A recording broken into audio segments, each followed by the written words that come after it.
ประมาณថ្ងៃនេះមេតិចរៀងធ្លាក់ព្រើអញ្ចឹងនឹកឃើញបានចង់ញ៉ាំស្លក្តៅមានទឹកហុតអីអញ្ចឹងណានឹកឃើញឃ្លានចង់ញ៉ាំស្លម្ជូរគ្រឿងដល់ទៅពេលចេញពីធ្វើការមកឆែកមើលគ្រឿងក្រូវទៅភ្លេចគិតថាខ្លួនឯងអត់មានប្រហុកដល់ពេលចឹងឈរមើលតួគិតមកសទោះថាត្រូវស្លអីញ៉ាំចាក៏នឹកឃើញថាអូភ្លេចថាខ្លួនឯងមានបកងមកប្រអប់ធំដែរទៅផ្សាររៀងធូរថ្លៃបងប្អូនបកងមកប្រអប់1500រឿងច្រើនដែរទិញយកមកទុកអីអញ្ចឹងណាដល់ហើយក៏ចាប់ផ្ដើមថាចង់ស្លតុងយ៉ាំហត់អីអញ្ចឹងណាបងប្អូនហើយលាងបកងនឹងដែរនឹកឃើញខ្ជិលលាងមួយពីរណាច់តែសម្អាតហើយក៏យកមកសម្អាតទាំងអស់ហ្មងទៅ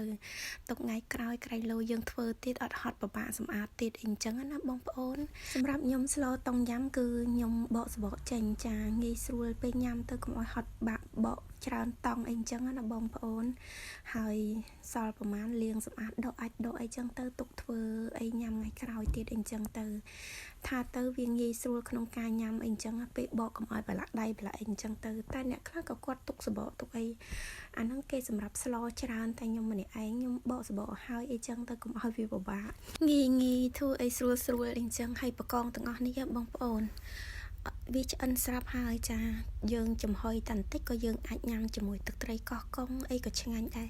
ហើយខួររបស់វាច្រើនណាបកងប្រភេទនេះប៉ុន្តែគ្រាន់ថាអាចរៀងច្រើនតិចសម្អាតអត់អស់អីគឺអែហ្មងទៅផ្សារងាយបានប៉ះធូរថ្លៃហើយច្រើនហើយស្រស់អញ្ចឹងទេបងប្អូនរៀងថ្លៃដែរមកប្រអប់រៀង5 6បកងអីបើហ្នឹង5-6-700ប៉ុន្តែយូរម្ដងប៉ះរៀងធូរថ្លៃងាកមកមើលគ្រឿងក្រូវសម្លតុងញ៉ាំរបស់ខ្ញុំឯនេះវិញបងប្អូនចាខ្ញុំបន្ថែមបន្លែបន្តិចបន្តួចដែរខ្ញុំបន្ថែមខ្ទឹមបារាំងហ្នឹង2 3ចំណិតជាមួយនឹងការ៉ុតចាការ៉ុតហ្នឹង2 3ចំណិតដែរជាមួយនឹងផ្សិត2 3ចំណិតដែរចាមួយមុខបន្តិចហើយនេះបកងរបស់ខ្ញុំមាន5បកងនឹងឯងហើយគ្រឿងក្រូវស្លឹកគ្រៃស្លឹកក្រូចហើយនឹងដុំតុងយ៉ាំជាមួយនឹងស្លឹកខ្ទឹមបន្តិចចាហើយនេះខ្ញុំដាក់ដាំទឹក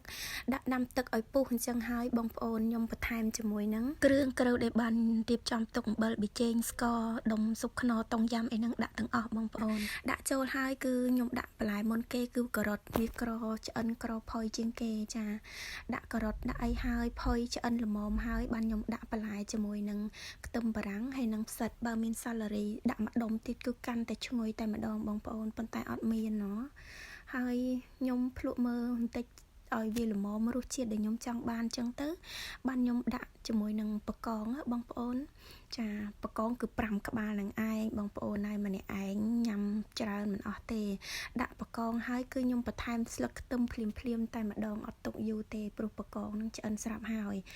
បិទភ្លើងយកតែម្ដងងាយមែនតែនស្លលឿនខ្លាំងណាស់បងប្អូនអើយសម្លនិយាយពីឈ្ងុយមែនតែនឈ្ងុយរំដេងស្លឹកគ្រៃស្លឹកក្រូចនិយាយពីមេឃតិចគឺបានហត់ទឹកសម្លចឹងគឺឆ្ងាញ់មែនតែនហ្មងបងប្អូនអើយហុយក្តៅអូយឃ្លានបាយហ្មងមេឃកំពុងតែធ្លាក់ព្រើលផងហត់ធំក្លិនរំដេងធំអីហ្នឹងវារៀងធូរច្រមុះដែរហើយបាយរបស់ខ្ញុំចាខ្ញុំមិនដែលដាំបាយទេថាខ្ជិលក៏ថាបានថាដាំទៅវាខាតពេលខាតទឹកជាប់តែឆ្នាំងយើងដាំតិចតួចអញ្ចឹងហើយញ៉ាំតែបាយប្រអប់នឹងឯងបងប្អូនមកប្រអប់នឹងញ៉ាំ2 ដងញ៉ាំមិនអស់ទេលុះត្រាតែញ៉ាំមានគ្នាច្រើនម្ហូបឆ្ងាញ់អីចឹងទៅអាចអស់មកប្រអប់ដែរហើយកម្ដៅបាយ1នាទីហ្នឹង